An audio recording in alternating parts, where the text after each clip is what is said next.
வணக்கம் மாணவர்களே. இன்றைய கணித மன்றத்தில் பிதாகரஸ் தேற்றத்தின் காட்சி நிரூபணமும் அது தொடர்பான ஒரு செயல்பாடு ஆக்டிவிட்டியும் பார்க்க போகிறோம். இங்கிலீஷில் இதை விஷுவல் ப்ரூஃப் அப்படின்னு சொல்கிறாங்க. இப்போ முதல்ல பிதாகரஸ் தேற்றத்தை புரிஞ்சுக்குவோம். இப்போ இதுக்கு ஒரு செங்கோண முக்கோணம் வேணும் இல்லையா? இந்த செங்கோண முக்கோணம் நான் எப்படி வரைகிறேன்னு பாருங்கள். ஏலேருந்து பி, பியிலேருந்து சி, சியிலேருந்து மறுபடியும் ஏ. இப்போ இதில் எந்த கோணம் செங்கோணம்? சி. ஸோ அதை நான் குறிச்சிடுறேன். சரி, இப்போ வழக்கமாக நம்ம எப்படி வரைவோம் முக்கோணம்? இந்த மாதிரி வரைவோம் இல்லையா? ஏங்கிற உச்சி, அதுக்கப்புறம் பிங்கிற உச்சி கீழ்ப்பக்கம் இடது பக்கம் இருக்கும், சி வலது பக்கம் இருக்கும். அதாவது ஏயில் தொடங்கி கடிகார முள் சுற்றும் திசைக்கு எதிர் திசையில் புள்ளிகளை குறிப்போம் இல்லையா? எந்த முக்கோணமாக இருந்தாலும் சரி, நாற்கரங்களாக இருந்தாலும் சரி, அந்த உச்சிகளை பெயரிடும் பொழுது கடிகார முள் சுற்றும் திசைக்கு எதிர் திசையில் நம்ம பெயர்களை குறிப்பிடுவோம். ஏன்னா கோணங்களை அப்படி அளக்கிறதுனால. ஆனால் இப்போ பார்த்தீங்களா, ஏபிசி கடிகார முள் சுற்றும் திசையிலேயே நான் குறிச்சிருக்கேன். இது ஏன் சார்? இப்போ இந்த மாதிரி செங்கோண முக்கோணத்தை குறிப்பிடுறது உலகில் பொதுவாக ஒத்துக்கொள்ளப்பட்ட ஒரு முறையாக கருதப்படுது. அதாவது சிங்கிறது செங்கோணமாக, ஏபிசி அப்படின்னா சி செங்கோணமாக. இப்படி தான் இருக்கணுங்கிற அவசியம் இல்லை. நம்ம புத்தகங்கள்லாம் கூட பார்த்திங்கன்னா செங்கோண முனை ஏயாக கொடுத்துருப்பாங்க. ஆனால் நாம் இந்த முறையை தான் இங்கே பயன்படுத்துகிறோம். இந்த வீடியோ முழுவதும் இந்த மாதிரி சிங்கிறது செங்கோண முனையாக வச்சுக்கிறோம். சரி, அடுத்தாப்பில் நமக்கு என்ன தெரியணும் அப்படின்னு பாருங்க. இந்த செங்கோண முக்கோணத்தில் நாம் பார்க்க வேண்டியது இந்த ஏங்கிற உச்சிக்கு எதிரே உள்ள பக்கம், இந்த பிசி இருக்குல்ல, அதனுடைய நீளம் ஸ்மால் லெட்டர் ஏ, அதாவது லோயர் கேஸ்ன்னு சொல்லுவாங்க இல்லையா, அந்த ஏக்கு பதிலாக அங்கே கேபிட்டல் ஏ இருந்துச்சுன்னா உச்சி, அதுக்கு எதிர்பக்கத்தில் ஸ்மால் லெட்டர் ஏ. அதே மாதிரி பிங்கிற புள்ளிக்கு எய்த்தாப்பில் ஸ்மால் லெட்டர் பி, இந்த ஏசி இந்த நீளம் வந்து பிங்கிறதால குறிக்கப்படுது. அதே மாதிரி சிங்கிற உச்சிக்கு எதிரே உள்ளது ஸ்மால் லெட்டர் சி அப்படின்னு குறிக்கப்படுது. சரி, இப்போ இந்த செங்கோணம் இருக்குல்ல, இந்த செங்கோணத்துக்கு எதிரே இருக்கக்கூடிய பக்கம்தான் இந்த செங்கோண முக்கோணத்தில் மிக நீளமான பக்கம். இது நமக்கு தெரியும். அதுக்கு பேர் என்னது? கர்ணம். பிதாகரஸ் தேற்றத்தை புரிஞ்சுக்கிறதுக்கு முதல்ல நான் என்ன பண்ண போகிறேன் அப்படின்னு கேட்டிங்கன்னா, இந்த கர்ணம் ஏபி இருக்குல்ல, அதை பக்கமாக வச்சுக்கிட்டு ஒரு சதுரம் வரைகிறேன். வரைவோமா? இந்த பாருங்கள், ஒரு சதுரம் வரைஞ்சிட்டேன். இதே மாதிரி அடிப்பக்கம் பிசியை ஒரு பக்கமாக வச்சுக்கிட்டு ஒரு சதுரம் வரைகிறேன். அடுத்தாப்பில் அந்த உயரம் ஏசியை பக்கமாக வச்சுக்கிட்டு ஒரு சதுரம் வரைகிறேன். சரியா? இப்போ நம்மக்கிட்ட 3 சதுரங்கள் இருக்குது. இப்போ பிதாகரஸ் என்ன சொன்னார் ஒரிஜினலாக அப்படிங்கிறத பார்ப்போம். பிதாகரஸ் என்ன சொன்னார்னா, இந்த கர்ணத்தில் வரைஞ்சிருக்கிறோம் இல்லையா, இந்த சதுரத்தின் பரப்பளவானது மற்ற 2 பக்கங்களின் மீது வரையப்பட்ட சதுரங்களின் பரப்பளவுகளின் கூடுதலுக்கு சமம். இதுதான் அவர் சொன்னது. அதாவது கர்ணம் ஏபியின் மீது வரையப்பட்ட அந்த சதுரத்தின் பரப்பளவானது அடிப்பக்கம் பிசியின் மீது வரையப்பட்ட அந்த சதுரத்தின் பரப்பளவு ப்ளஸ் உயரம் ஏசியின் மீது வரையப்பட்ட சதுரத்தின் பரப்பளவு இவற்றுக்கு சமமாக இருக்கும். அதாவது இந்த சியை ஸ்கொயர்டு பண்ணி பார்த்தோம்னா அது ஏ ஸ்கொயர்டையும் பி ஸ்கொயர்டையும் கூட்டினதுக்கு சமமாக இருக்கும். சரி, இப்போ அவர் சொன்ன அந்த கூற்றை பார்ப்போமா? அவர் சொன்ன அந்த ஒரிஜினல் தேற்றம் என்னதுன்னு பாருங்கள். ஒரு செங்கோண முக்கோணத்தில் கர்ணத்தின் மீது வரையப்படும் சதுரத்தின் பரப்பு மற்ற 2 பக்கங்களின் மீது வரையப்படும் சதுரங்களின் பரப்பளவுகளின் கூடுதலுக்கு சமம். இதுதான் அவர் ஒரிஜினலாக சொன்னது. சரி, ஆனால் நம்ம இப்போ படிக்கிறது வேறு மாதிரி இருக்கே. அது அந்த மறுவடிவம் என்னங்கிறத பார்ப்போம். ஒரு செங்கோண முக்கோணத்தில் கர்ணத்தின் வர்க்கமானது மற்ற 2 பக்கங்களின் வர்க்கங்களின் கூடுதலுக்கு சமம்.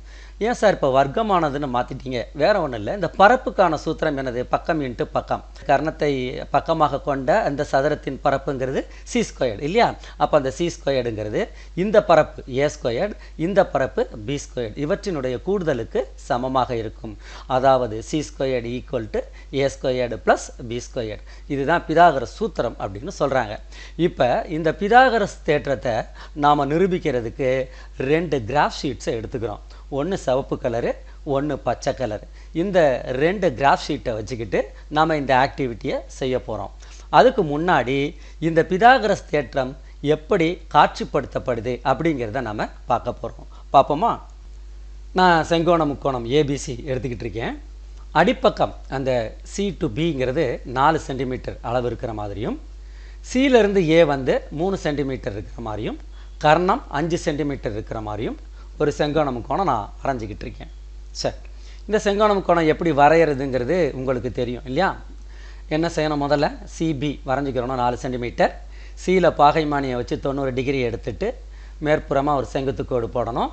அதில் 3 சென்டிமீட்டரில் ஏங்கிற புள்ளியை வில்லு வெட்டி குறிச்சிட்டு அந்த ஏபியை இணைச்சிடணும். மிச்ச பகுதியை அழிச்சு விட்டுடலாம். ரைட்டாக? இப்போ நமக்கு செங்கோண முக்கோணம் கிடச்சிருச்சு. இப்போ அடிப்பக்கம் பிசியை வச்சுக்கிட்டு ஒரு சதுரம் வரைகிறேன். வரைவோமா? அடுத்தாப்புல இந்த கீழ்ப்பக்கம் சைடு பக்கம். அடுத்து இதே மாதிரி ஏசியை பக்கமாக வச்சுக்கிட்டு ஒரு சதுரம் வரைகிறேன். அடுத்தாப்புல கர்ணத்தை வச்சுக்கிட்டு ஒரு சதுரம் வரைகிறேன்.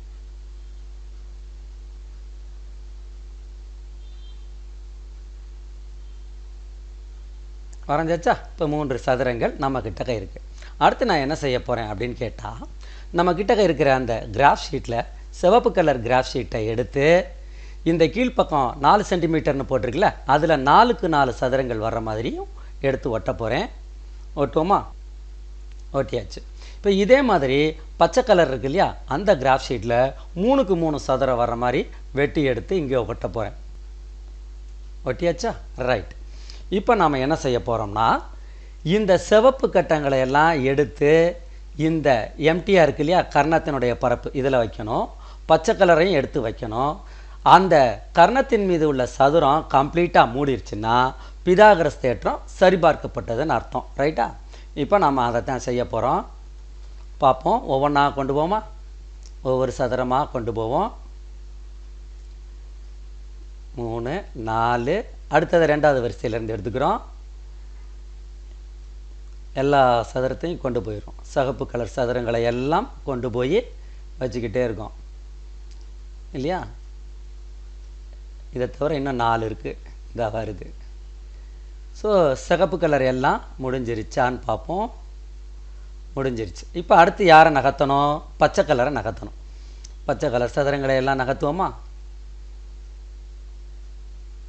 ரைட். ஒன்றா நகர்த்திட்டா அந்த சதுரத்தில் இடமே இல்லாமல் க்ளீனாக மூடிடணும். மூடிருச்சா? அப்படின்னா என்ன அர்த்தம்? இது 4 சென்டிமீட்டர்னால் இதில் எத்தனை கட்டம் இருந்துச்சு? 16. இங்கே 9. அந்த 16ம் 9ம் 25 கட்டம் அங்கே உள்ளே இருக்குது. இப்போ இந்த 5 சென்டிமீட்டர் கர்ணம்னா அதனுடைய பரப்பு எவ்வளவு? 5 × 5 25 சதுர சென்டிமீட்டர். 25 சதுர சென்டிமீட்டரும் இங்கே சரியாக வந்துருச்சு. இது ஒரு முறை. இன்னொரு முறையும் இருக்குது. இப்படி நகர்த்துறதுக்கு பதிலாக வேறு மாதிரி நகர்த்தலாம். அதையும் பார்ப்போம். இந்த முறையில் இந்த சிவப்பு கட்டங்களை அதே 4 வரிசையாக அடுக்க போகிறோம். கர்ணத்தில் கொண்டு போய் அடுக்கி பார்ப்போமா? எப்படி வருதுன்னு பார்ப்போம். இங்கே பாருங்கள். 1 2 3 4. அடுத்தது அடுத்த வரிசைக்கு கொண்டு போயிடும். கொண்டு போகலாமா? ரைட். இப்போ 3வது வரிசை.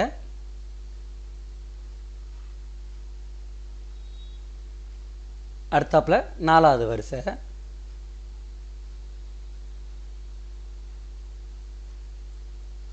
ரைட்.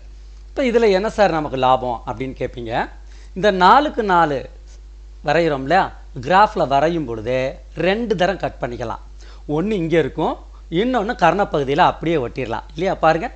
இப்போ நம்ம நகர்த்த வேண்டியது இந்த பச்சை கலரை மட்டும். இந்த மிச்சம் உள்ள கேப்பில் இந்த பச்சை கலரை நாம் நகர்த்த போகிறோம். அது எப்படின்னு பார்ப்போம். எங்கெல்லாம் போய் நிற்கிதுன்னு பாருங்கள். 1 2 3 4 5 6 7 8 9 முடிஞ்சு போச்சு. மிச்சம் உள்ள கேப்பில் எல்லாம் என்ன ஆயிடுச்சு? இந்த பச்சை கட்டங்களையும் ரொப்பியாச்சு. 9 கட்டமும் இங்கே ரொப்பியாச்சு. ஸோ அப்போ நமக்கு இந்த முறையில் என்ன பெனிஃபிட் அப்படின்னு கேட்டிங்கன்னா, இந்த 4க்கு 4 சதுரம் வெட்டையிலேயே கிராஃப் 2 வெட்டிக்கலாம். பச்சை கலர் மட்டும் நம்ம என்ன பண்ணணும்? இந்த 3க்கு 3 உள்ளதை 2 தரம் வெட்டிக்கிட்டு ஒரு தரம் இங்கே அப்படியே வச்சுருப்போம். இன்னொன்றில் நம்ம மேல் பக்கம் கர்ணத்தில் இந்த மாதிரி வெட்டிடுவோம். இப்போ நம்ம மூவ் பண்ணதுனால நான் உங்களுக்கு அனிமேஷனில் எல்லாமே இல்லாத மாதிரி காட்டியிருக்கேன். இப்போ ஆக்சுவலாக நமக்கு கிராஃபில் அந்த சார்ட்டில் எப்படி இருக்கும்னு கேட்டிங்கன்னா, இந்த 2லேயுமே இந்த 4 சென்டிமீட்டர் 3 சென்டிமீட்டர்லேயும் நமக்கு என்ன இருக்கும்? கிராஃப் இருக்கும் இல்லையா? பார்த்தீங்கன்னா தெரியும் இல்லையா? இந்த மாதிரி தான் உங்களுடைய சார்ட் இருக்கும். நீங்கள் பண்ண வேண்டியது, சரிபார்க்க வேண்டிய அந்த சார்ட்டு இந்த மாதிரி இருக்கும். அப்போ நம்ம கிராஃப் ஷீட்டில் சிவப்பு கலரில் 4க்கு 4 வெட்டையில் 2 தரம் வெட்டிக்கலாம். பச்சை வந்து ஒரு தரம் வெட்டினது, இன்னொன்று வந்து நம்ம இந்த மாதிரி வெட்டிக்கிறணும். கொஞ்சம் நீளமாகவும் இன்னொன்றில் வந்து இந்த மாதிரி அமைப்பு இருக்கிற மாதிரியும் வெட்டிக்கணும். பிதாகரஸ் தேற்றத்தை இந்த முறையில் ஈஸியாக நம்ம புரிஞ்சிக்கலாம். என்ன மாணவர்களே, இந்த வீடியோ உங்களுக்கு பயனுள்ளதாக இருந்திருக்கும்னு நினைக்கிறேன்.